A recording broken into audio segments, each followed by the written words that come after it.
Hello everyone, अभी हम लोग जानेंगे चक्रवृद्धि ब्याज के बारे में। और चक्रवृद्धि ब्याज सीखने से पहले आपको उससे जुड़ी हुई कॉन्सेप्ट को सीखना बहुत ज़रूरी होता है।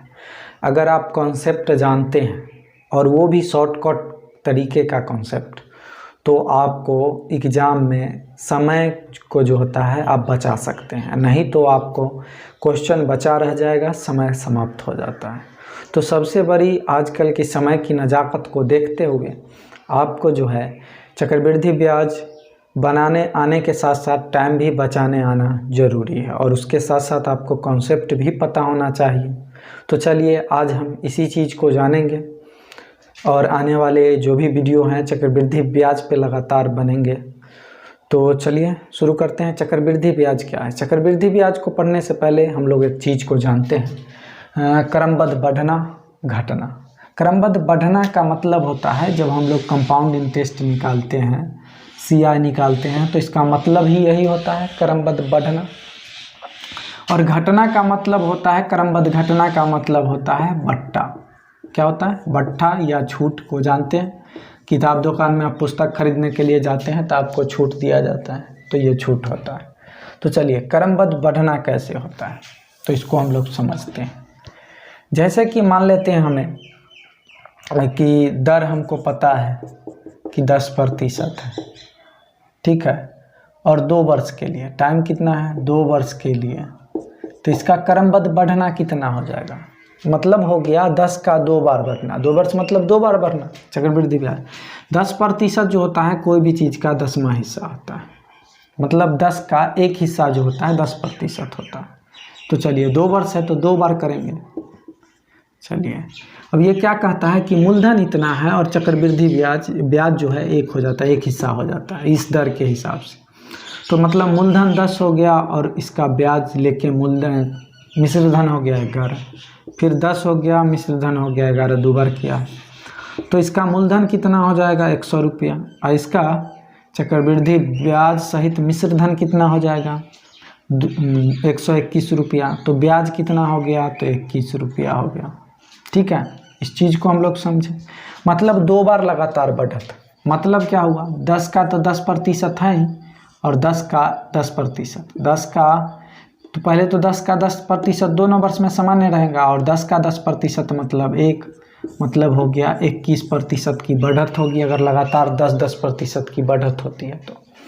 अब हम लोग जानते हैं कि बट्टा या घटना, क्रमबद्ध घटना क्या होता है। जैसे कि मान लेते हैं 10% का 2 बार क्रमागत छूट दिया गया, तो कितना हो जाएगा? चलिए, तो 10% का छूट का मतलब 1/10 और 1/10। 10 में एक हिस्सा का छूट दिया, तो मान लेते हैं अंकित मूल्य 10 रुपया है, तो 1 का छूट दिया 10% का, तो उसको बेचेगा कितना? 9 रुपया में। फिर 10 रुपया में खरीदा, फिर बेचा 9 रुपया में। तो कहने का मतलब इसको समझते हैं, तो इसका अंकित मूल्य किताब का कितना था? 100 रुपया था, और 10-10 का 2 बार छूट दिया, तो इसको छूट देने के बाद कितना पड़ा? 81 रुपया। तो छूट कितने रुपया का दिया? तो 19 रुपया का। तो 2-10-10 के 2 लगातार क्रमागत का मतलब होता है 19% का छूट एक ही बार के बराबर हो जाएगा, समतुल्य के बराबर हो जाएगा। इस चीज़ को आप लोग समझ गए हैं? चलिए, इस चीज़ को अगर समझ गए हैं तो आगे हम लोग समझने का कोशिश करते हैं, जानने का कोशिश करते हैं। हाँ, तो देखिए सवाल क्या कहता है? 12.5%, 9.1/9%, 11.1/9% और 10% का 4 क्रमागत छूट दिया गया, तो यह किसके समतुल्य के बराबर होगा? ठीक है, तो चलिए इसको समझते हैं हम लोग। अगर इसको लिखेंगे तो कितना आ जाएगा? 12 दूना 24, कितना हो जाएगा? 25/2%। प्रतिशत का मतलब कितना? बट्टा में 100। तो प्रतिशत का मतलब कितना? बट्टा में 100। तो बट्टा में 100 का मतलब कितना? ये 2/100। इसका मतलब हो जाता है, इसको अगर काटते हैं तो 1/8 होता है। ठीक है, चलिए इसको करेंगे तो ये कितना भाग हो जाएगा? चलिए समझाते हैं। 9.1/11, 1/11वां भाग, ये हो जाएगा 1/9वां भाग। ये हो जाएगा 1/10वां भाग। ऐसे ही करके आप लोग कर लीजिएगा। चलिए, और आप करिएगा तो आपको पता चल जाएगा क्या होता है असल में। तो कहने का मतलब इतना छूट दिया जा रहा है, 1/8 का, 1/11 का, 1/9 का और 1/10 का छूट दिया जा रहा है। तो छूट को समझिए, ये 8 रुपया इसका अंकित मूल्य है। 1 रुपया का छूट दिया गया तो 7 रुपया पड़ गया। 11 रुपया इसका अंकित मूल्य है, इसको 1 रुपया का छूट दिया गया तो 10 रुपया पड़ गया। 9 रुपया इसका अंकित मूल्य है, 1 रुपया का छूट दिया गया तो 8 रुपया। 10 रुपया इसका अंकित मूल्य है, 1 रुपया का छूट दिया गया तो 9 रुपया। अब इसको समझिए, 10 से 10 इधर वाला कैंसिल, 9 से 9 इधर वाला कैंसिल, 8 से 8 इधर वाला कैंसिल, तो बच कितना गया 11, और ये कितना बच गया तो 7 बच गया। तो कहने का मतलब अब 11 पर जो है 7 रुपया, मतलब 4 रुपया की छूट हो रहा है। 11 पर कितने रुपया की छूट हो रहा है, तो 11 पर जो है 4 रुपया का छूट हो रहा है। ठीक है, तो 11 का 4 जो होगा कितना प्रतिशत होगा, तो 4/11 गुने 100। कहने का मतलब ये हो जाएंगे 36, 11 9 99, 9 चौक 36, 36.4/11% के समतुल्य हो जाएगा। ठीक है, उम्मीद करता हूँ ये आप समझ गए होंगे। अगर नहीं समझे तो आगे चलते हैं, समझेंगे क्या लगा हुआ है। 12.5% का 2 क्रमागत छूट, मतलब 12.5 और 12.5% का 2 क्रमागत छूट जो है किसके समतुल्य होगा, क्रमागत छूट या बट्टा किसके समतुल्य होगा। तो 12.5 का मतलब होता है 1/8, हमने निकाला है, फिर 1/8। चलिए, तो छूट का मतलब क्या है, 8 रुपया अंकित मूल्य है और 1 रुपया छूट दिया तो 7 रुपया उसको क्रय मूल्य पर है। फिर वही बात है, 8 रुपया अंकित मूल्य है और क्रय मूल्य पर है 7 रुपया छूट देने के बाद। 8 8 64, 7 7 49। बात समझिए, कितना का छूट पड़ा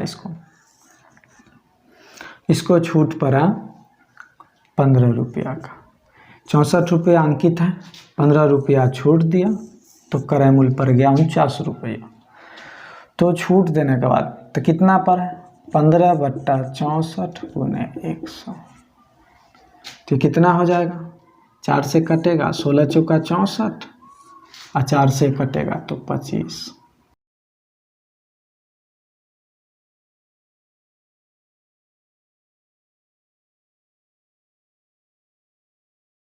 सॉरी 375, 375/16% की छूट के बराबर हो जाएगा। इसको समझ गए। तो चलिए आगे अब एक 2 चक्रवृद्धि ब्याज वाले सवाल को कर लेते हैं, तो आपको समझ में आ जाएगा।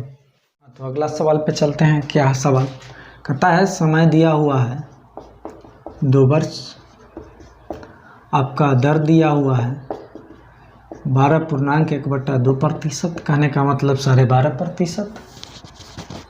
चलिए, आपका CI दिया हुआ है 6.80 रुपया और आपको मूलधन निकालना है, तो कैसे निकालेंगे।